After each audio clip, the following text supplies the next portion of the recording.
Heat embossing complete background panels with different colors can be tricky.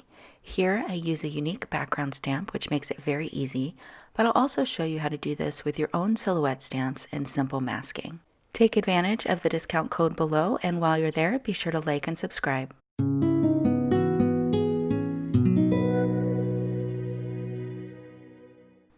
These are the new Wow Alexandra Renke powders, and these colors are just gorgeous, you guys. Here I have a green, a yellow, and a purple, which are very much Mardi Gras colors. And inside of these, you've got a translucent powder. So the green is the translucent powder. And then you have these chunky white pieces, which are ultra high. Ultra high are thicker, they're larger granules, and there is a trick to heat embossing with these that I'm going to show you in this technique video. So be sure to keep watching so that you learn how to keep those white pieces on your projects. As always, all of the supplies are listed in the description down below. The Altenew Bold Floral Drape stamp set will make this project very easy because you can see there's a stamp for the negative space of the background. And that was really the look that I was going for. I wanted to have a dark background with bright florals on top. So I've just put some temporary adhesive on the back of a piece of Neenah Classic Crust Solar White 80-pound cardstock, and it's cut to 4 1/4 by 5 1/2. I've offset it in my MISTI and adhered it with some tape because I need that overhang so that I am able to stamp the full background panel. You can see that the stamp extends over that. And I've set this up in my regular size MISTI so that I can stamp it more than once. Anytime I have a large background stamp, I do want to stamp it more than once to make sure I get good coverage. This is the Wow embossing pad. It's an ultra slow drying clear sticky ink, and I'll stamp this a second time off screen. So I decided to go with green in the background, and this is Bella's Forest. Again, this is a Wow and Alexandra Renke collaboration embossing powder, and I'm going to go ahead and sprinkle this on. Now, shake up your container before you start so that you get a good dispersion of the white and the green pieces. And you can see I'm just sprinkling it on and catching the excess in the coffee filter so that I can funnel that back into the container. And I'll just hold on to one of the pieces where the flower is in that negative space. And you can see that I'm not getting very much white on here. There's a few of the granules. I want to get a little bit more, so I'm going to sprinkle a little bit more on the top where the card is just flat. And I'll very, very lightly tap this off so that I can keep some of that white on there. Now you can't see too many of the white granules now, but you will see them once we heat emboss. The trick to using the ultra high powders is to make sure that you start your heat embossing from behind the cardstock. You want to heat up the translucent powder so that it embeds those ultra high pieces. This is the same for glitter embossing powder, so you can see some of those white granules melting. So start heating it from behind, start melting that powder, and the ultra high will stick in those. Then you can come to the front. So you can see some of those white granules. I'm going to have much larger granules on the flowers, and you'll see that in just a moment. I love this muted green shade. On the back of the packaging, you'll find the layering guide. Now, these are pretty easy. What's different about this is the white space that's left over. These flowers don't fit exactly in the space.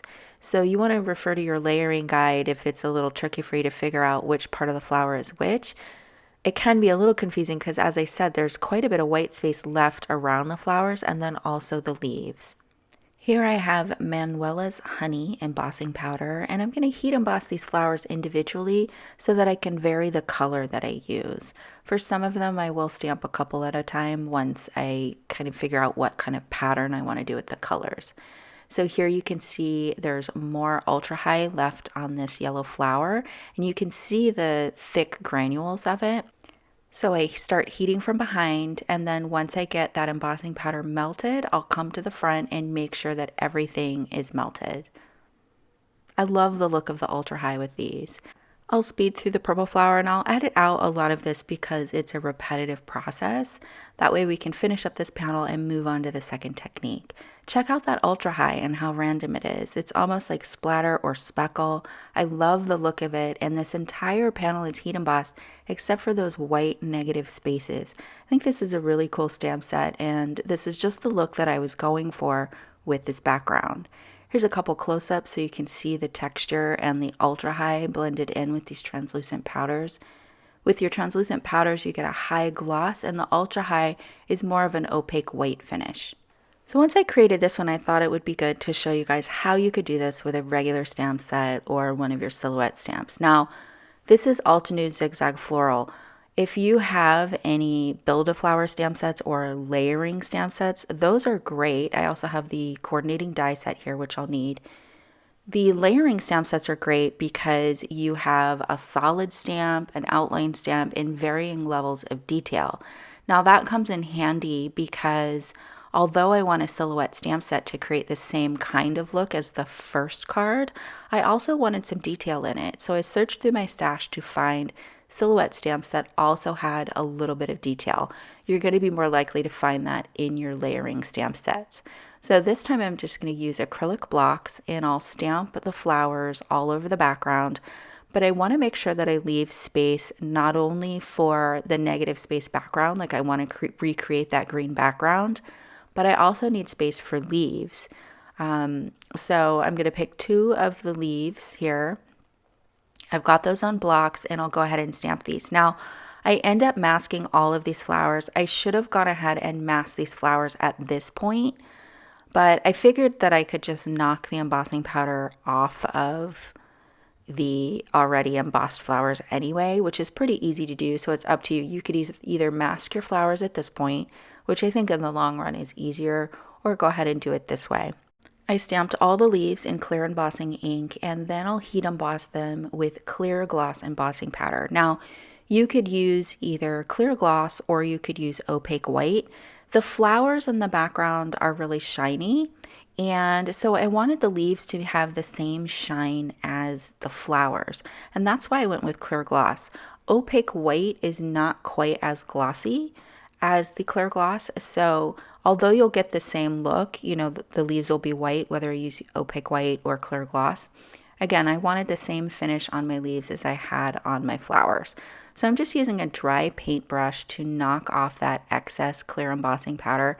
In the end, you guys, you probably could just heat emboss that clear part and you may not even see it, but I didn't want to take the chance, so I went ahead and knocked that off. Now, I've gone ahead and cut a bunch of masks from masking paper with the coordinating die. Because the die cut is larger than the floral image, it'll leave that nice white halo around our image that's similar to our original design. If you don't want the white halo around the image, then you'll need to fussy cut your masks.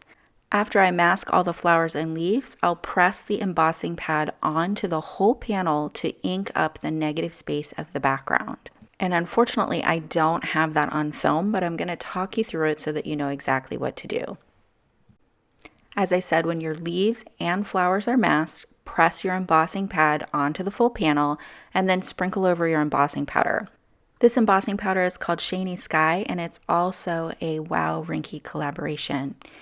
So once you get it sprinkled on, remove your masks and then heat emboss or melt the embossing powder.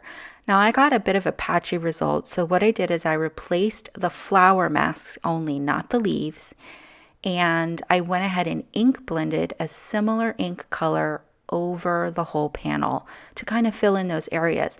The other thing that that did for me is it filled in the negative space on those leaves to add the detail to the leaves, which I think was really important for the overall design of this particular card. This second technique was definitely more work and took more time, but I think the results were worth it. If you learned something and you enjoyed this video, be sure to like and subscribe down below, and I'll see you soon with more inspiration. Thanks so much for watching.